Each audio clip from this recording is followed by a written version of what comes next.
Now we're moving into some big moments, some big resolutions in the fight between Asta and Libe.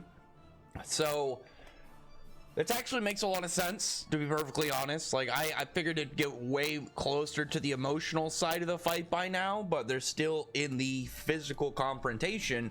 And I wasn't too sure how Asta would fare, but this chapter made a lot of sense and made a lot of points into just how this is going down, essentially.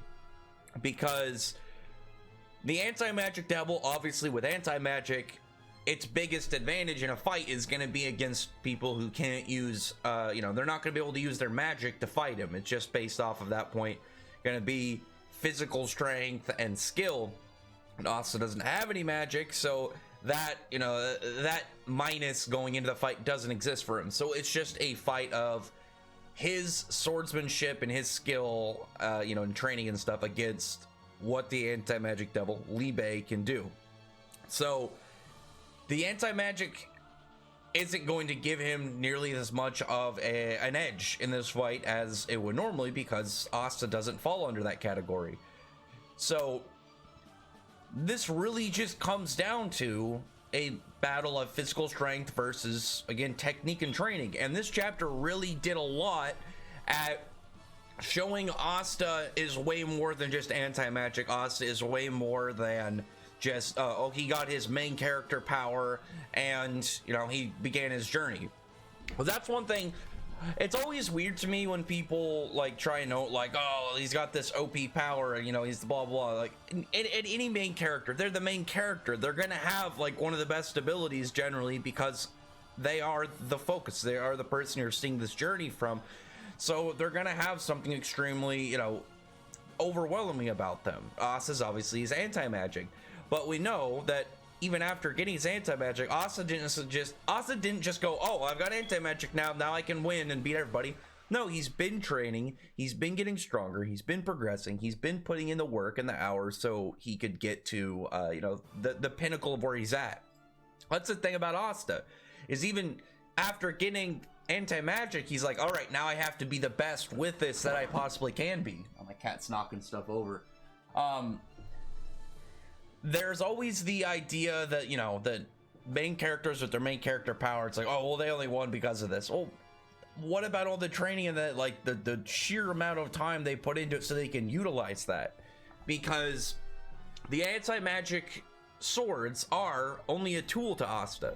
Because even if they are extremely strong, because you got to think about the fact that the swords used to belong to Licht, and they have anti-magic in them. So the potency of the swords goes at a level way higher than Asta, but they're, heavy tools. Asta has to, one, be strong enough in order to even wield them in the first place, and two, he has to have technique. He has to know how to use them. We're seeing that here right now with Libe, because Libe is relying purely on the power of anti-magic, and he doesn't have the whole trait of it, canceling out magic against Asta. It's just physical strength and numbers.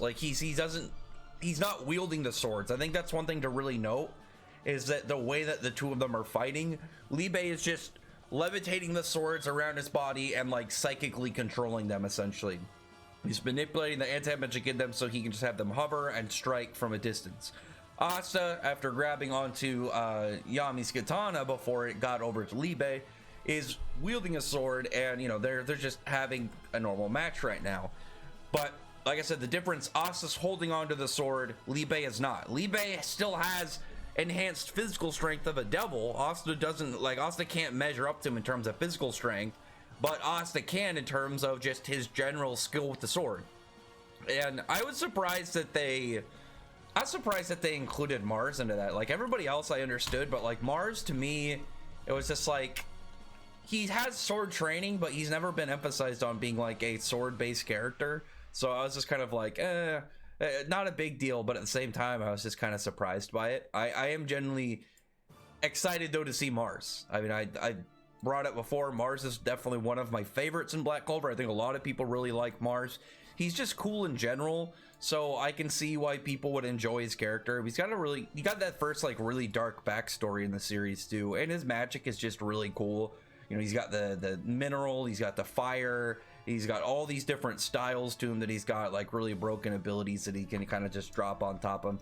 Well, for himself, like obviously like just general high defense, high speed with durability. He's got the healing robe. He's got clones. He's always had just a lot to his moveset, and I've always thought that was just cool about Mars, is that he never had a ton of like crazy abilities, but just really good general abilities he could combo together like pretty precisely. I like Mars. I'm hoping he comes back at some point soon.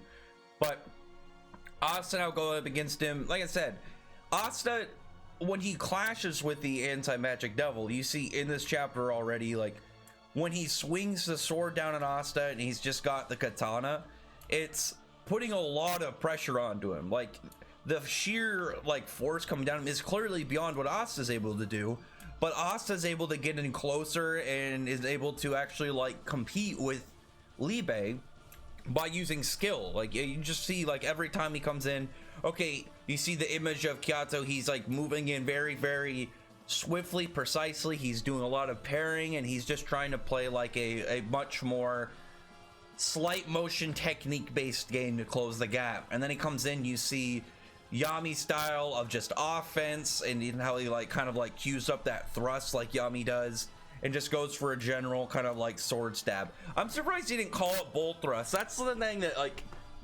I've talked to Josuke about, that like he has that technique he just never really uses. I mean, there's nothing really special about it. It's literally just has one of his swords does a powerful thrust. That's all it really is. There's nothing crazy about the bolt thrust versus like black meteorite or black hurricane or black divider. Bolt thrust is just like a powerful thrust, but it was just at the time that you could have used that, especially when he's got now the black bolt katana. I don't know. Either way, though, I really liked seeing Asta have the images of these other magic swordsmen behind him. You had Mars. Again, Mars was the one that, up to me, I was kind of like, he has a sword, but like how much of it is really like Mars as a swordsman?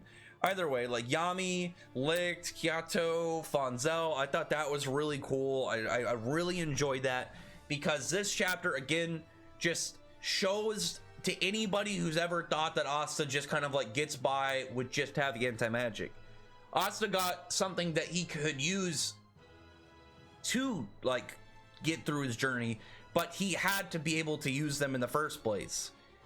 It was like, you're like, here, I'm gonna give you the tools in order to forge your own journey, but you have to do everything beyond this. And that's what Asta's been doing. It's what he's always done, and it's just such a nice, refreshing step for his character. I think that we needed like just a general display thing like this, because this is literally the situation to kind of like prove it the most. You have it like, oh, I'm not letting you use any anti-magic against me, I'm gonna use anti-magic against you. Okay, it shows that anti-magic by itself is not just the best thing ever. Asta still has to be able to like work against his opponent, and that's what he's been doing based off the training and progress that he's made since the start of the story. And it just completely shatters any belief that Asta hasn't just been putting in the work and the hours and every single push-up and every single sword swing to practice in order to get where he's at, and every arc put him in this position that even without his anti-magic, he can put in a fight based off just the level of hard work, skill, and training that he's gone through. And it's not just, oh, Asta's training with, you know, with Fonzel. It's like he also watches. He keeps an eye on like other people to try and see how he can evolve and see how he can grow. That's one of the ways that he was able to figure out his black form. Like he got ki, he learned how to use ki from Yami. Then he had his black form initially showed to him from the Witch Queen, and then he took the idea of mana skin after seeing other people do it and having it explained, used his ki and his memory of in black form in order to figure it out. Like Asta definitely has come a long way, and I think this chapter really showed a lot of that. I think it really showed just in general a lot of, plus I really like this panel with Libe having the swords arm, the angle, it just looks really badass, and like the background with all the skulls and this like ritual chamber, just really cool. I really do like that a lot. But anyway, other than that, though, comment below, thumbs up the video, but for the like button, subscribe button, and check out my other videos. But other than that, I appreciate everybody who's already subscribed, and thank you all for listening. Bye.